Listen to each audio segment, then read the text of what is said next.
Hey, what's up you guys, and welcome to the first ever SCPNation. Now, the reason that I started this series is because I recognize that the SCP community is not a very well-known one. It's not exactly very popular. It's kind of underground. And so I kind of wanted to make this series in an attempt to kind of spread awareness of SCPs, because quite frankly, I really enjoy SCPs. I love the creativity that's put into every single story, every single creature, and every single character, whether it be living or inanimate. Every single individual SCP that's created is just, it's amazing what people can do. So in sort of an attempt here, I'm going to try and go through a few SCPs with you guys. I'm going to be giving you guys 3 SCPs. I'm going to tell you, what I think about it overall. Is it believable? Is it spooky? Is it ooky spooky? And so without further ado, let's get right into the first SCP. Now, this is a very interesting SCP, and when I first discovered it, I knew I had to talk about it right away. This is SCP-031. Now, SCP-031 is described as an amorphous organism with a mass of 75 kilograms. SCP-031 is able to move at a pace of 3 kilometers per hour, which is kind of like a human, really very slow though, like a really slow kind of stroll. It leaves a trail of oil when it moves. It's only capable of rudimentary physical movement. Testing of recovered tissue samples has shown that SCP-031 is at least partially composed of human muscle and epidermal tissue. SCP-031 is capable of reproducing human speech in any pitch or tone, although it is not currently known how SCP-031's biology produces them, since the thing doesn't have a mouth. Subjects directly perceiving SCP-031 will see it as an individual the subjects knew and had a romantic attraction to at some point in their past. When made aware that it is being observed, SCP-031 will claim to be this person, and that they have been left destitute by some event in their past. SCP-031 will use this to attempt to persuade the subject to allow it to stay with them for an extended period of time until it is able to return to a stable situation. This effect applies to all persons who view SCP-031, and research has not determined an upper limit to the number of persons who can be affected by SCP-031 at this time. After inspecting the residence, SCP-031 may attempt to start a romantic relationship with the subject, and, if successful, it will begin living in their home. Several cases have been documented where SCP-031 began to actively affect more than one subject at a time, eventually having a nest containing between at least 18 different hotel rooms containing subjects with some form of relation to SCP-031. SCP-031 was recovered following contradictory police records taken after a riot in Redacted. Multiple subjects reported wildly contradictory views about SCP-031's appearance, and initial civilian units were also affected. However, wide distribution of amnesiacs and inhaled tranquilizers pacified all affected subjects, and MTF Psi-7 was able to recover SCP-031 from the condemned hotel and had taken residence in. As of 11/16/1958, SCP-031 has been classified as safe. Now that is an interesting SCP. Disgusting but interesting, because if you look at this picture, and the fact that people were able to sort of have, romantic relations with this creature, I think is what makes it such a disturbing type of character. Because if you think about it, it's totally believable. I mean, how would you ever know what this blob is if it always presented itself as someone you knew in the past? How would you ever know that this amorphous gunk is just living in your house because you think it's, a romantic interest? How would you ever know? That's what makes SCP-031 particularly disturbing. I like this one. This is a good, because it's believable, and it's not creepy, but it's disturbing. Like, it gets in the back of your brain. You start thinking, oh, could that really happen? That's kind of disgusting. Alright, you guys, and moving on, we have a more recent SCP. This is part of Series 4. This is SCP-3008, and this was actually one of the first SCPs that I read about on the website itself. We all kind of know SCPs from, like, the video game Containment Breach and other things like that, and some of the classics. But this one seemed really interesting. I kind of had to just randomly stumble upon this one. SCP-3008 is a large retail unit previously owned by and branded as IKEA, a popular furniture retail chain. A person entering SCP-3008 through the main entrance and then passing out of sight of the doors will find themselves translocated to SCP-3008-1. This displacement will typically go unnoticed, as no change will occur from the perspective of the victim. They will generally not become aware until they try and return to the entrance. SCP-3008-1 is a space resembling the inside of an IKEA furniture store, extending far beyond the limits of what could physically be contained within the dimensions of a retail unit. Current measurements indicate an area of at least 10 kilometers squared. That's enormous, by the way, with no visible external terminators detected in any direction. Inconclusive results from the use of laser rangefinders has led to the speculation that the space may be infinite.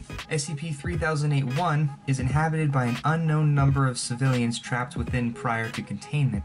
Gathered data suggests they have formed a rudimentary civilization within SCP-3008-1, including the construction of settlements and fortifications for the purpose of defending against SCP-3008-2. Okay, now bear with me guys, because this is where it gets tricky. This one is particularly tricky because there's so many different entities and so many different things going on within SCP-3008 itself. SCP-3008-2 are humanoid entities that exist within SCP-3008-1. While superficially resembling humans, they possess exaggerated and inconsistent body proportions, often described as being too short or too tall. They possess no facial features, and in all observed cases wear a yellow shirt and blue trousers consistent with the IKEA employee uniform. That's terrifying, by the way. How would you like it if a faceless man was charging you dressed in an IKEA uniform? I'd shit my pants. SCP-3008-1 has a rudimentary day-night cycle determined by the overhead lighting within the space activating and deactivating at times consistent with the opening and closing times of the original retail store. During the night instances of SCP-3008-2 will become violent towards all other lifeforms within SCP-3008-1. During these bouts of violence, they have been heard to vocalize phrases in English that are typically variations of "the store is now closed, please exit the building." Oh my god! Once day begins, SCP-3008-2 instances immediately become passive and begin moving throughout SCP-3008-1, seemingly at random. They are unresponsive to questioning and other verbal cues in this state, though will react violently if attacked. SCP-3008-1 is known to have one or more exits located within, though these exits do not appear to have a fixed position, making it difficult to leave SCP-3008-1 once inside. Using any other door besides the main entrance to enter the structure or breaking through the walls of the retail unit leads to the non-anomalous interior of the original store. So there is a way to break out. You can actually escape this weird sort of hell that these people are put in. Since containment began, just containment, 14 individuals have managed to exit SCP-3008. Following extensive debriefing, all individuals have been administered amnesetics, or amnesia, I think they spelled that wrong, and released. Oh my god, like, I really like this SCP because it has this keen ability to take modern, modern pop culture, you know, the concept of an IKEA, and they made an IKEA this creepy, terrifying hellhole. Like, how do you do that?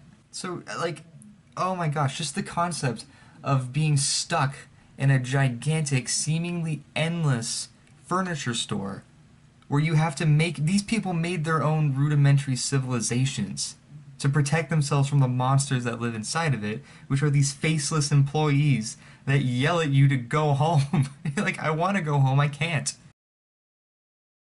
That's just terrifying. There's also an incident report. I didn't leave it up in the video anywhere. If you guys can read it, you can check it out for your wants. But there's an incident report where a man, like, escaped SCP-3008, like, while it was being contained, and 10 seconds later was chased down by one of these creatures and, you know, killed because he had a little journal of, you know, of his history inside the store, but this creature didn't want him to get that information out there, so he chased him down to the end of the earth to kill him. So the creature didn't know, obviously it was under containment, and it got shot to death by the guards at, you know, the SCP Foundation, so they were able to actually get the incident report from this journal, which again you guys can check out on the website. Look up SCP-3008. It's creepy, it's weird, and I love it!